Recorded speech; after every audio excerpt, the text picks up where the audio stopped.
I'm Nancy Nason-Clark. I've been involved from the beginning, when it was just an idea in the minds of a few people, and when we were still sort of brainstorming about what it might become, and before any of the fundraising or any of the grants were put together, just meetings with people. And of course, the Honorable Margaret Norrie McCain was so involved in her big dreaming, and I guess I was part of that big dream in terms of thinking about how we could collaborate on something that we all saw as so important. And I think that the critical message really of the center is that when a few people have some good ideas and a lot of energy and a lot of motivation and some structural support, enormous things can be done. And really that's the story of the center. There's so many different ways to look at the impact of the work that the center has done. First and foremost, of course, there's the data and the studies and the books and the research papers and all of the documentation, which is an incredibly important part of beginning an initiative to say, where are we now? Where are we going? What do we need to understand? And then the next impact is at the level of training young people who are part of the university classes. And of course, many courses now incorporate some of the issues associated with domestic violence into their courses. We have courses, of course, with the Family Violence Certificate. Many of us have been involved in that for a long period of time. And then there are all the workshops with particular professionals, whether it's social workers or others who want to understand more fully about the issue, and using the evidence, using the data that's been collected from research at the center and beyond to help inform best practices at the level of the government or professionals. And then thinking about the broader community, what can every person do? Because in a sense, that's really our goal, is to alter the way that we think about these issues so that in the future, we won't have to talk about them in the same kind of way, because we'll be on the same page where there is no tolerance for issues associated with or the mistreatment of men, women, and children in the family context and beyond. And I know that's a lofty goal, but we have to think big, and we have thought big at the center, and I think we've got lots of demonstrated evidence that we've moved along that pathway, but we need others to go along with us too.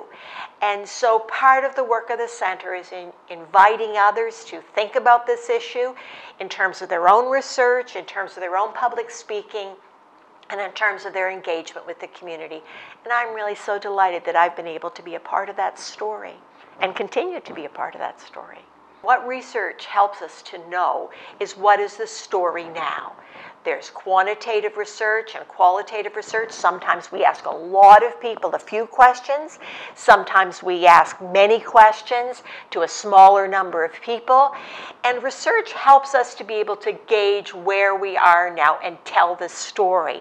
And part of the story at the center is we've been telling the story of what happens when domestic violence, intimate partner violence becomes a part of a person's life. And we've looked at that from a variety of perspectives. We've tried to push then with our data for those who are stakeholders and others to incorporate the findings and understandings that we have been able to identify into their policies and into their practices. To try to understand more fully in our region of the country, in our part of the world, what intimate partner violence looks like, what kind of shape it takes, how it evolves, what are some of the resources, what are some of the particular challenges. Are there ways that in our community we have some particular hurdles to overcome? Are there some roadblocks that we might be able to work together to alter.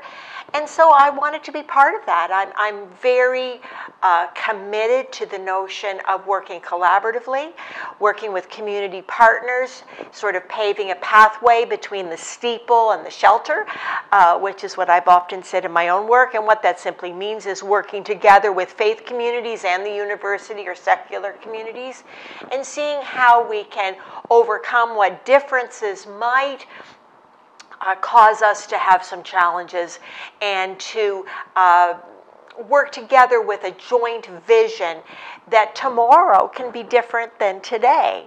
And I believe that religious women often have been overlooked as a particular group. And so back when we started this work, way back in 1992, it was not common to think about the role that churches or mosques or synagogues might play in responding to this critical issue.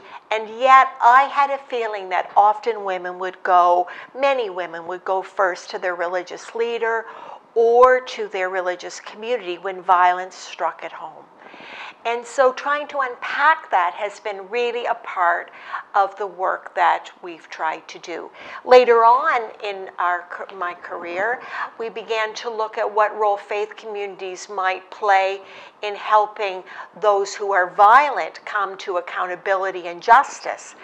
And so we've written about that. We've been involved in social action about that. And so I think really the message from the Religion and Violence Research team, of which I've been a part since its beginning, has been how can we understand as fully as possible what are some of the challenges and what are some of the benefits of working together with faith communities, and how can we harness the data and the research, what we've learned, to make an impact, to make a difference in New Brunswick, in Atlantic Canada, across our country and beyond.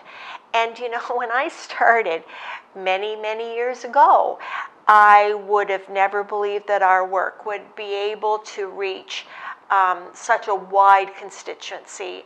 I would have never thought we would be able to, do seminars and do training across the world, be able to write books and to think about together how religious leaders might be trained to respond more fully. And really, I think our team encapsulates the message of the center, which is when you have people who are committed and work together and collaborate with the community, much can happen in terms of social change. And I'm just so delighted to have been able to be part of that. Well, I'm a sociologist of religion by training, and so as I began to think about what kind of work I might do associated with the center from the very beginning, I really wanted to tell the story of what happens when an abused religious woman looks to her faith community for help. And to tell that story from a variety of perspectives. From the perspective, of course, of the woman herself, from the perspective of her broader family, from the perspective of the faith leader and the faith community to whom she may go looking for help, from the perspective of the denomination or house of worship or faith group of which she is a part, and also from the perspective of secular caregivers who might be working with her, whether those would be social workers or police officers or those in the criminal justice system, shelter workers, to understand what would be some of the specific challenges associated with a woman of faith who was looking for help in the aftermath of domestic violence. Well, of course, we were at this over 30 years, and so we've discovered a lot. But I think playing in the sandbox together, that is religious communities, faith leaders, and those who are involved in other community-based agencies, is central if we're going to meet the needs of abused religious women. In other words, if you only look to your faith community for help, sometimes your healing journey can be compromised as a result, because it's not always a safe place in a pastoral study or a house of worship to disclose that you've been a victim of domestic violence. By the same token, sometimes it's not safe to say in a community agency that you're a person of faith or that you're religious. And so bridging that gap, bringing together workers and helping them to see all that they have in common and how they can collaborate on something that's so critical has been an enormous joy. In terms of the data collection, I would say that over the years we see how even small initiatives can have an enormous impact, and that's why I'm so committed to training. Training that happens at the community level, training that happens at the university, training that happens at the seminary, training that happens here at the center, because with training, people begin to have not only knowledge, but they see how they can take that knowledge forward to have an impact. And that's really what the center is all about, and I believe that's really what our research team was all about. One of the things we've learned in our research is that there's a holy hush that sometimes permeates religious organizations when the issue of intimate partner violence is raised. And one of the great joys of my career over the last 30 years has been to see that there's been a lessening of the holy hush, that the sacred silence is now starting to be shattered.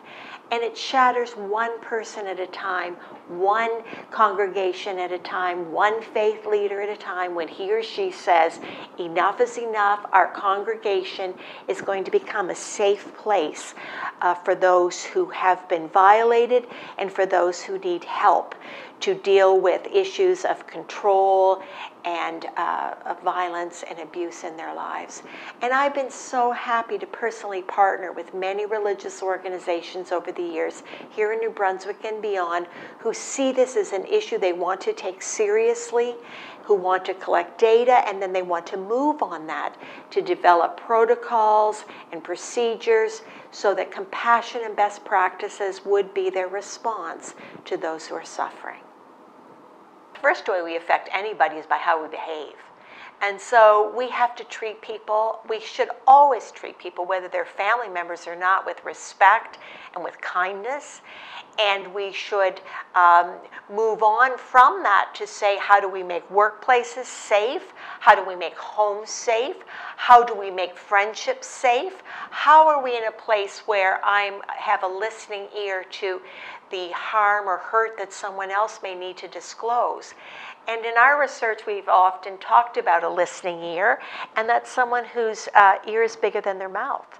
And sometimes what needs to happen in our workplaces and in our communities is to provide safety for people who have a story to disclose, and that's where it all begins. Well, I think family violence impacts everyone.